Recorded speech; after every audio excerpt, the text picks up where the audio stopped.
विरोध कर रहा है।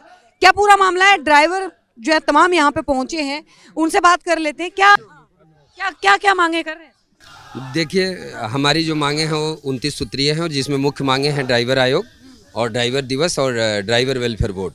जो भारत की सड़कों पे ड्राइवर 365 दिन काम करते हैं और हम उन्हें एक दिन सम्मान की बात करते हैं, क्योंकि अभी तक 9 सालों से बड़ा उम्मीद था हमें इस सरकार से, लेकिन जो व्यवस्थाएं बनी हैं, आज जो स्टीयरिंग छोड़ो आंदोलन, यहाँ आप देख रहे हैं कि यहाँ सिर्फ हमारे कार्यकर्ता हैं। भारत के सभी राज्यों में आज ट्रक बस जो भी गाड़ी चलाने वाले जो हमसे जुड़े हुए हैं वो आज गाड़ी नहीं चला रहे हैं, क्योंकि आज उन्होंने गाड़ियों को रोक दिया है। तो मैं आपको बताना चाहता हूं कि अगर सरकार अभी, ये तो एक दिन का था क्योंकि हमें परमिशन ही नहीं मिल पाया था, और एक दिन में अगर सरकार इस पर विचार नहीं करती है, और विचार करना इतना है कि मुझे तो शर्म सी महसूस होती है भारत में कि आज जो ड्राइवर दिन रात सड़कों पर काम करते हैं, और ये बड़ा ही सोचने का विषय है कि उन्हें अपनी समस्याओं के लिए, अब नितिन गडकरी जी ने पिछले आपको 1-1.5 महीने पहले एक 32 मिनट की वीडियो बोला था उन्होंने दिल्ली की एक सभा में।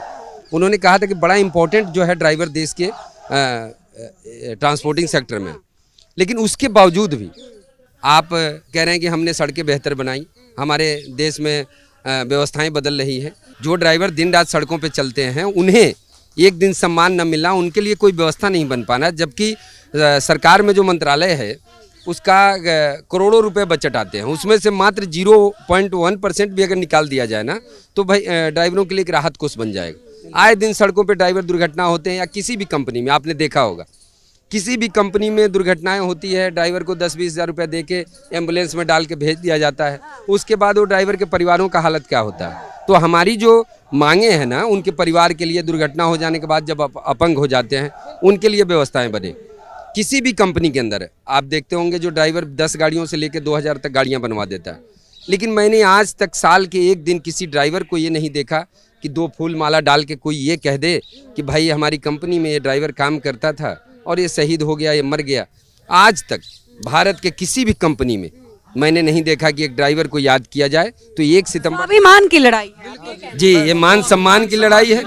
और एक दिन अगर जैसे इसमें ड्राइवर आयोग जो बनेगा ना, तो ड्राइवरों के लिए कानून बनेगा। आज आप देखते होंगे कि आज मोटर सेक्टर में लोग हेल्परी का काम नहीं करना चाहते हैं। ड्राइवर ग्रेड एक ऐसा है ना कि ड्राइवर बोलने में लोग शर्माते हैं।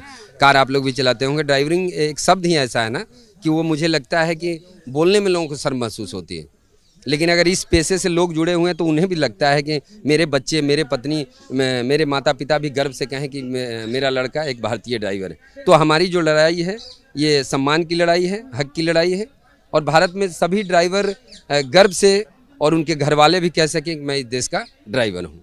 मोदी सरकार से कितनी उम्मीद जो है वो की जा रही है, क्योंकि बहुत जल्द जो है वो लोकसभा चुनाव भी आएंगे अभी? जी, मोदी सरकार से हमारी पूरी उम्मीदें थी, और आज जो स्टीयरिंग छोड़ो आंदोलन की जो नौबत आई है, 6 मार्च को भी हम लोग आए थे यहाँ जंतर मंतर पे, और हमें उम्मीद पूरा था कि ये सरकार जो कह रहे हैं कि हम विकास करेंगे, लेकिन अब मुझे लगने लगा है कि इनके शासनकाल में, मैं आपको बता दूं कि जितना भ्रष्टाचार ट्रांसपोर्ट सेक्टर में हो रहा है ना, और नितिन गडकरी जी रोक पाने में असक्षम है।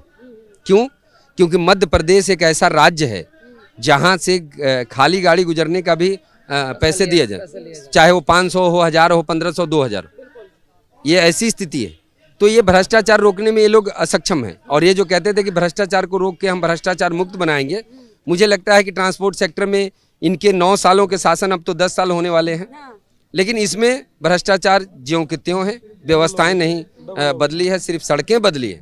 लेकिन ट्रांसपोर्टर सेक्टर में मैं आपको बता दूं कि ऐसे लोग हैं जो 60% तो पतन के कगार पे चले गए। मोटर सेक्टर वो स्थिति में है, जो गाड़ियां रखने वाले हैं उनकी ये स्थिति हो गई, चाहे वो बड़ी कंपनी हो या 10 गाड़ी वाले हो या 1 गाड़ी वाले, उनकी स्थिति अच्छी नहीं है देश के अंदर। और जब से 9 सालों का तो और मतलब रिकॉर्ड देखा जाए ना, तो इतने बुरे हालात हैं कि मैं आपको क्या बताऊं। तो आपको लगता है कि अब 24 में अगर आप लोगों की मांगे जो है वो नहीं मानती है अगर बीजेपी सरकार, तो 24 में अब बदलाव होगा? जी, बदलाव, ड्राइवरों की तादाद इतनी है ना कि हम करोड़ों में हैं।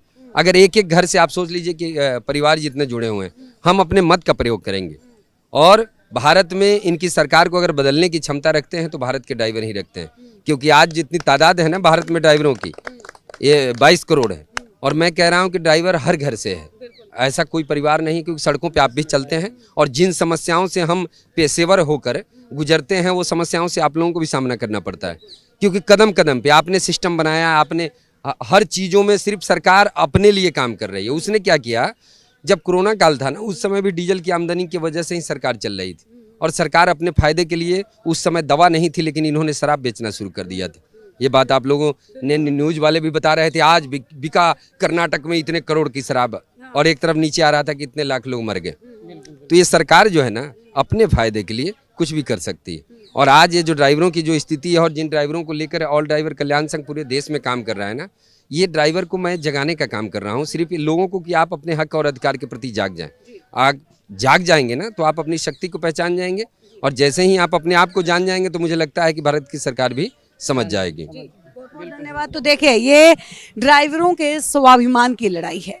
आप लोग कितना इनके लिए जो है इनका साथ देते हैं, हमें जरूर बताइएगा। बने रहिए।